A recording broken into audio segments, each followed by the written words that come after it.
Welcome, everyone. You're listening to Structure Talk, a Structure Tech presentation. My name is Bill Ulrich alongside Tessa Murray and Reuben Saltzman. As always, your three-legged stool coming to you from the Northland, talking all things home inspections, houses, and anything else that's rattling around in our brain. Welcome to an unscripted and potentially meandering conversation. No, we're going to be so laser focused, Bill. Tessa has been jonesing to have a conversation about a specific topic, and we are going to do it today. We are going to deconstruct critical items of a home inspection. Is that a fair statement, Tessa?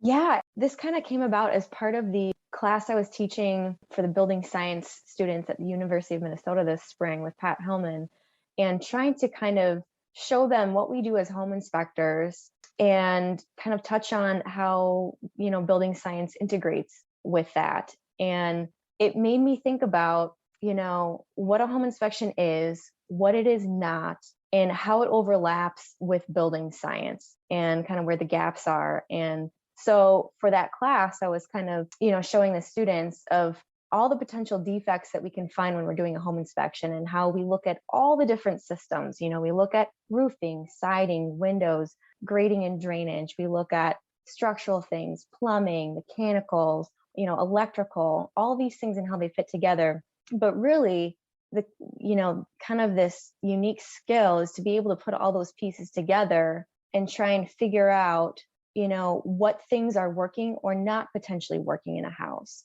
And to give an example of that would be maybe you've got, a house that is 1970s build and the homeowner wants to make it more energy efficient. And so they start doing these, incremental improvements to it over time, like doing some air sealing in the attic, adding some more insulation. Maybe they've replaced the windows. Maybe they've replaced the, old 80% efficient and, induced draft furnace with a high efficiency furnace, one that, is a direct vent to the outside and pulls fresh air in from the outside too. And making all these incremental changes will affect how the house works and how it doesn't work. And a house that might have before been a little bit more drafty and had more heat loss and all of that, now it's more energy efficient, but it's also more airtight and you don't have the air exchanges happening anymore. And so you might need to look for potential problems with moisture and indoor air quality. And so can you identify those things when you're going through a house, looking at all these specific separate systems? Can you kind of take a step back and put the pieces together?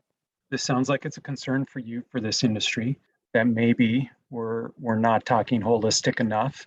But is it your thinking that this firmly puts a home inspector into gray area? And is that part of the concern you have with this conversation?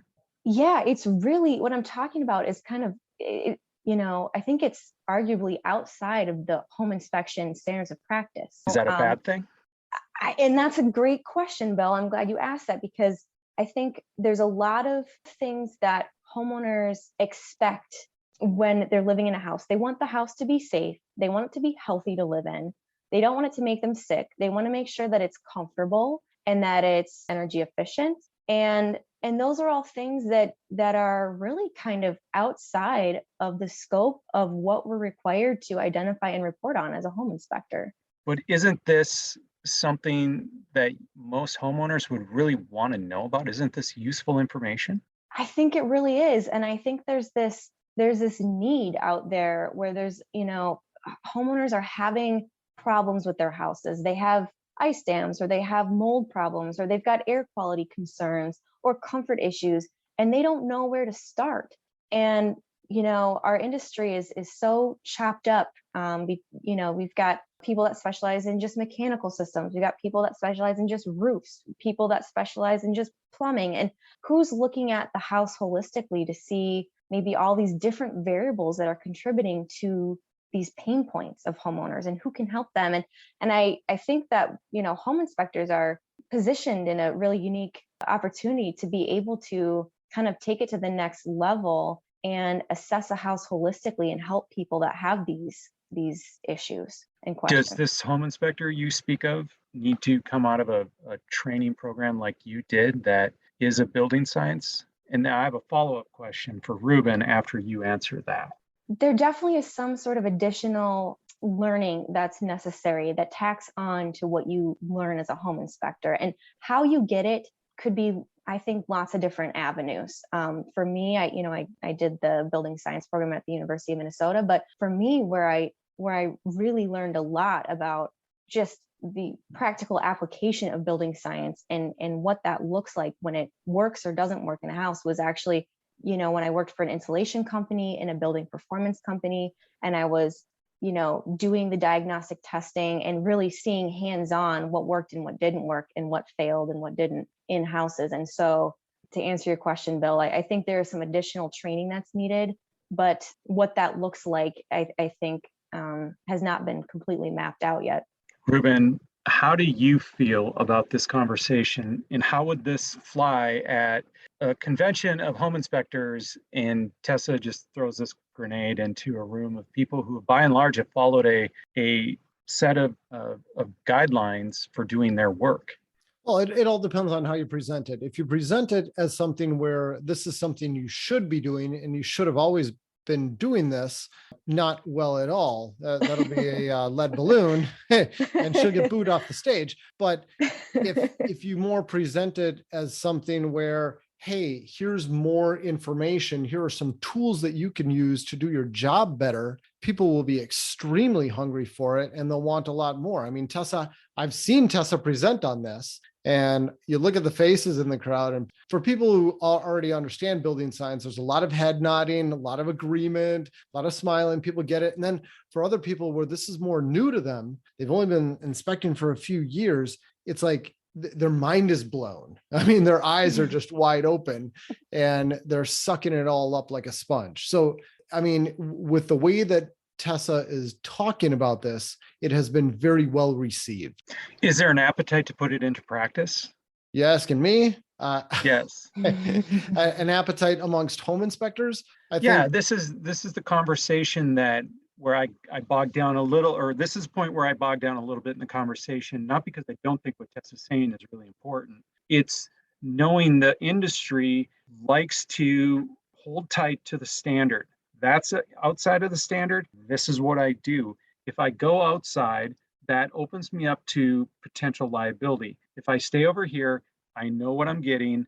I know how to protect myself. I can still do a great job over here, but if I go outside of my lane, it might cause problems. home inspectors are a paranoid bunch, and there's always home inspectors who are going to poo-poo anything that's not the status quo, but there's plenty of home inspectors who are very interested in doing something like this. I was just having a conversation yesterday with, I'll just name drop. He wouldn't mind if he'd listen. It's Joe Konopacki out of Chicago. You guys both know him. Yeah. And with his company, I mean, he's big into this stuff. I don't know what percentage of his work is exactly this type of thing, but I got to guess maybe half of what he's doing is energy diagnostics and single item inspections. They don't call them single item inspections. I think he called them issue inspections. But I mean, it's troubleshooting pain points that people have, and they love doing this stuff. So I know there's other people in the country who are doing this. Are they using the ASHI standards of practice as a guideline for the conversations they're having and the reporting they're doing? Or is that a different door you walk into when you walk down the hallway of services offered by this company? Well, I didn't ask that question, but I'm going to say that I don't need to ask. The answer has to be a resounding no, because that's not what the ASHI standards are written for. You can't use the standard of practice. You could use the ASHI code of ethics just to say that you're being ethical when you come out to a house and you're not sharing this information with people who don't have any business seeing it. But no, you wouldn't use the ASHI standard of practice to do this type of healthy home assessment that Tessa's talking about. Tessa, if you incorporate this conversation into the home inspection itself, is that what you're thinking? Or are you thinking this is a different product that would serve as a layer on top of a standard home inspection? That's a really good question, Bill. And I think there's a market for both. I think that there's a lot of houses that we go into and we inspect, and we can apply this building science kind of lens to help us do a better inspection and identify potential weak points in a house, failure points in a house, and help, the home buyer kind of better understand what they're getting into. And it can be used, for education. But then I think there's also a market for people that are already living in a house that have these pain points that we discussed and need help and need some guidance figuring out what to do next. And I'm not going to say this because I want to upset the real estate community, because that's not my point here. I would think in the process of a transaction, dialing in your house is a conversation we don't want to have. During the transaction process, we want a home inspection. Let's figure out if this is a green light means go, or a red light that means no, or whatever traffic light you want to use. But this seems like a really deep conversation that might make it difficult for people to make decisions on purchase. Bill, I totally agree. And I think that having these types of discussions probably freaks out some real estate agents. And I mean, I guess if I were selling real estate, it would freak me out to know that my home inspector is doing deep dives on energy efficiency of a home, because I mean, really that I don't think that should be part of what affects your decision to purchase a house. I mean, we're there to focus more on health and safety and durability of the home and installation errors, not how energy efficient is it. I mean, that's something that people are interested in, but it really feels to me like that's something that would come later on after you've already purchased the home. I think that this type of assessment fits in way better after somebody has already purchased a home and they're starting to think about what they can do to improve it. The unfortunate part is that they're probably not going to take the time to hire somebody like us to go in and do this, just because, when you're buying a house, you're going to get the home inspection. Well, hopefully. Now, in today's market, maybe some people aren't getting a home inspection, but you're already having somebody out there and it's just one more click. It's just, yes, let's throw this on there. Let's get it done at the same time. And it's almost like you do it now or you never have it done. There's the law of inertia where people just don't take the time to pick up the phone and schedule this after they've moved into their home. So that's the challenge. Reuben, you brought up a good point. Like, I don't think it's definitely too much of a deep dive to go into, energy efficiency for a regular home inspection. But I was thinking a few ways that we do integrate some of this building science knowledge with our home inspections is when we're inspecting like a 1.5-story house, for example, we have canned comments in our report that mention that a house of this style is more difficult to adequately insulate and air seal and have proper attic ventilation. And therefore you might be more prone to problems with ice dams. And, for example, also a lot of times these houses have maybe one supply register for the entire upstairs and there's no return. And so expect that you might need some supplemental like window AC units in the summertime to keep this upper level comfortable. So we do, in my mind, like those are kind of outside of the standard SOP for a home inspector, because we're thinking about comfort, we're thinking about building performance, and we're mentioning those things to the client because, in my opinion, those really impact the quality of life and just day-to-day life in the house when you own a 1.5-story house. And so we're preparing people for those potential headaches down the road. Oh, completely agreed, Tess. And I've received calls from people who said, you did my home inspection and we moved in and it's really cold up here. And I'm just, this isn't something I knew about. And I'll turn back to my report and it's like, I put it right in the report. I said, you got really poor insulation and you've got one heat register and it's probably going to be really cold. And I'm like, I kind of said exactly that. And we talked about it. And they're like, oh, yeah, I guess I forgot. Well, what can I do?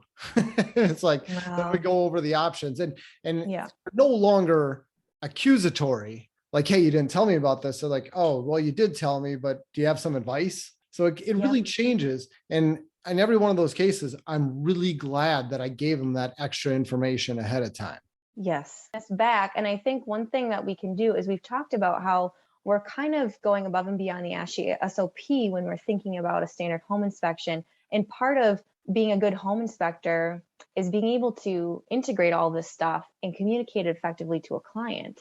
And so we've got, this training that we do at Structure Tech, which really kind of, first of all, teaches the inspector to look at these technical problems and then to widen their perspective to understand more of these systematic implications of these problems. And then we really work on integrating all of that with effective communication to the client, because you can be really strong technically, but if you don't have the communication skills, then it's all lost. Reuben, you talked about number one, health and safety. Then you threw in durability, and you had a third, Installation. how it was put in. Yeah, exactly. Whether you put Okay. it together right or not. Okay, and you're saying that that's the home inspector's domain. Yeah. I really think of the home inspection as those three areas. Okay, and then Tessa, you're layering on top of that indoor air quality, comfort, performance, and durability. Like there's this one overlapping thing, and durability is more of the result of good installation and all of that other, working right, being installed right. Is that a fair statement or no? Yeah, and actually, just to elaborate on that, I think failures, quote unquote failures, which could be anything like mold, rot in a wall, backdrafting water heater, ice dams, comfort issues, could be a variety of different things. But failures really depend on, in my mind, it could be due to design, the original design of the house. Like if you've got, a valley that drains into the back of a wall, you're asking for problems. You've got materials that could also lead to failures. Like certain materials are more prone to durability issues than others, or even like we talk about new stucco versus old stucco. You've got the methods that it's installed. Is it installed properly or not that we're looking at as home inspectors? Reuben wants to look at that when he's doing a home inspection. Yeah, so it's understanding the design, understanding the materials, understanding how it's put together or not put together properly, understanding the impact of the environment on it as well, both external environment and occupant behavior on the house as well. And so kind of thinking about all those different things. Okay, installation, materials. A home inspector is never commenting on materials, are they? Other than this is what's there, but they almost never comment on the fact that this material probably won't perform well here because it's just not a durable application for this place. Like, have you ever done that, Reuben, where you called out a particular material and said that's just not the right material for this application? I want to say yes, but I can't come up with any examples, Bill. I mean, the only thing I could think of would be shingles that are on a roof that's too low sloping, where you might have failure due to the use of the wrong material. Yeah, I mean, I'm sure I have. Like I've seen people put up OSB and paint it and use it as siding, and I've said this isn't going to work. I've seen people use 4x8 sheets of like this tile looking stuff. It's almost like high grade cardboard, and they use it as a shower surround. Mm-hmm. And it says on the back of every one of those pieces, not for use in a wet location. And I've told people, like, this is not a suitable material for a shower surround. This is going to rot fairly quickly. So plan on redoing it soon. So I have made some of those recommendations, but as I think through it, because it's so tough for me to get examples, I guess they're pretty few and far between, Bill. You're mostly right. Yeah, and I'm trying to zero in here on the differences, because there's a lot of overlap. The words Reuben used and the word Tessa's using. I mean, I know, Reuben, you talk about gableitis and bad design, but that's in the conversation of water management, which could lead to failure, right? Yeah, and it's not. We don't bring it up in a way to say, look, you need to redesign your roof and change your roof lines and get rid of these gables. It's more of, this is what you have, and you're going to have an increased potential for this because of this. It's more just education. It's not like we're giving somebody an action item. Yeah. Okay. And I think if you understand building science, then it also allows you to be able to kind of do a risk assessment of the house too. It's like, if that water that's hitting the wall is going into a wall that is like a 1900s house that's got, old growth lumber and solid wood sheathing, and it's got no insulation in the walls, no vapor barrier. So all the heat and airflow that's moving through it can dry it out, versus a house that's built in 2005 with a wall cavity full insulation, a poly vapor barrier on the inside, and OSB or chipboard on the exterior sheathing. Like, when that wall gets wet, it's not drying out. And so you've just got an increased potential for durability issues, mold issues, because those materials are more susceptible to moisture, too. So it really is looking at these materials, understanding how a house is built and what these potential implications could have based on all these different variables that we're talking about. All things being equal, the design of a feature of a home shouldn't matter if it's old growth or if it's new material, like engineered material, because it should be constructed in such a way that it doesn't get wet, right? Like we shouldn't lean on the materials themselves to take over where failure is happening, right? Like to bridge the gap of human error and durability. It just feels weird that if you luck out and you've got an old house that's leaking water, it's just going to take a lot longer for that board to decompose than a newer 2x4 would. Yeah, I think older houses have, some of the pros are that they're a lot more durable and resistant, but they're also really uncomfortable and drafty and leaky and cost more to heat and cool because of that. And the trade-off today, newer houses, more energy efficient, more comfortable, but more fragile if there's an issue with improper installation materials or less durable materials or poor design. So yeah, there's pros and cons. But I think in a perfect world, yes, we wouldn't have to worry about design. We wouldn't have to worry about, how materials are installed, but that's just not the case. Okay, Reuben, do you ever feel like you're on the home inspector side of this conversation? And I'm not setting up two sides of a table here, but I really am. So Tessa and Reuben are playing ping pong right now. Reuben's on the HI home inspection side of things, and Tessa's on the HH healthy home side of things. Yeah, okay. Good cop, bad cop. Right. Do you feel like you stand over in the world of facts and just reporting what you see, and Tessa, you're standing more in theory and how it should be? I think we're almost perfectly aligned with how we report stuff, how we inspect, what we communicate. I mean, I have more of the classical home inspector training, and Tessa comes from the other side of it.